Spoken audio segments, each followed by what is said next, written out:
ओम शांति। 8 फरवरी 1976 की अव्यक्त मुरली है। मुरली की हेडिंग है कनेक्शन और करेक्शन के बैलेंस से कमाल। कनेक्शन और करेक्शन के बैलेंस से कमाल। यथार्थ टीचर की विशेषताओं को बतलाते हुए परम शिक्षक शिव बाबा बोले,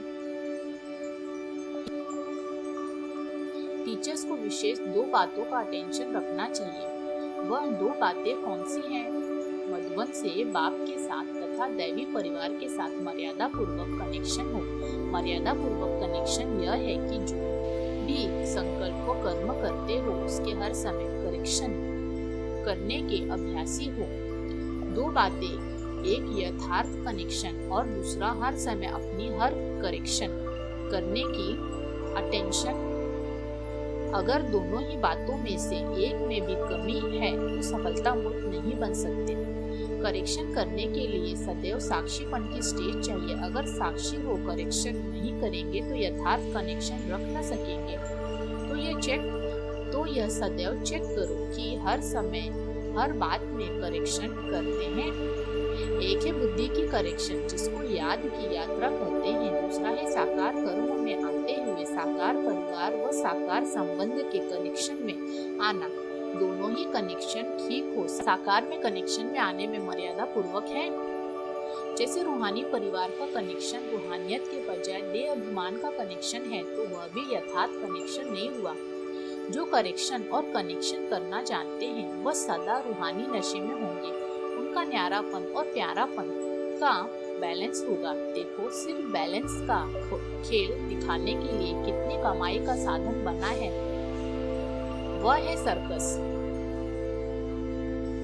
बैलेंस को कमाल के रूप में दिखाते हैं तो यहाँ भी अगर बैलेंस होगा तो कमाल भी होगा और कमाई भी होगी। अगर जरा भी कम अथवा ज्यादा हो जाता है तो न कमाल होता है न कमाई। जैसे कोई भी खाने की चीज बनाते हैं, अगर उसमें सब चीजों का बैलेंस न हो तो कितनी भी अच्छी चीज हो पर उसमें टेस्ट नहीं आएगा। तो अपने जीवन को भी श्रेष्ठ और सफल बनाने के लिए बैलेंस रखो, अर्थात समानता रखो। दूसरी बात, जैसी समस्या हो, जैसा समय हो तो वैसे अपने शक्तिशाली रूप को बना सको। अगर परिस्थिति सामना करने की है तो सामना करने की शक्ति का स्वरूप हो तो सामना करने की शक्ति का स्वरूप हो जाओ। अगर परिस्थिति सहन करने की है तो सहन शक्ति का स्वरूप हो जाओ। ऐसा अभ्यास हो। टीचर्स माना बैलेंस, जैसा समय वैसा स्वरूप धारण करने की शक्ति हो।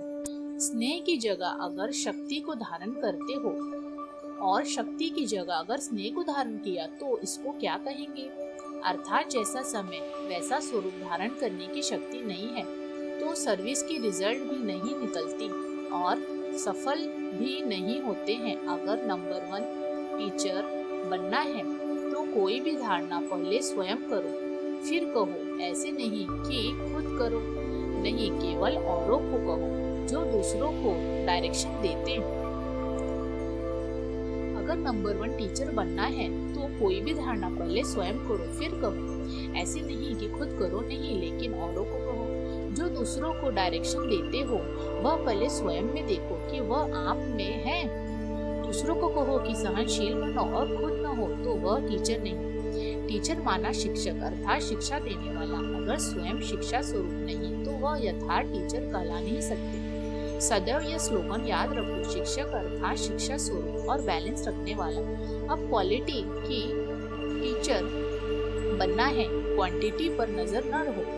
क्वालिटी ही सबके कल्याण के निमित्त बन सकती है। तो अब टीचर की क्वांटिटी नहीं बढ़ानी है लेकिन क्वालिटी बढ़ानी है। समझा? इस अव्यक्त वाणी का सार है, पहला, जो करेक्शन और कनेक्शन करना जानते हैं वह सदा ही रूहानी नशे में होंगे। दूसरा, अगर नंबर 1 टीचर बनना है तो कोई भी धारणा पहले स्वयं करो फिर दूसरों को कहो। ऐसे नहीं खुद करो नहीं और दूसरों से कहते रहो। जो दूसरों को डायरेक्शन देते हो वह पहले स्वयं में देखो कि वह आप में है। तीसरा, जैसा समय वैसा स्वरूप धारण करने की शक्ति बढ़ाओ। चौथा, सफलता मूर्त बनने के लिए चाहिए एक तो यथार्थ कनेक्शन और दूसरा हर समय अपनी करेक्शन करने की अटेंशन। करेक्शन करने के लिए सदैव साक्षीपन की स्टेज चाहिए। अगर साक्षी हो करेक्शन नहीं करेंगे तो यथार्थ कनेक्शन रख न सकेंगे। अच्छा।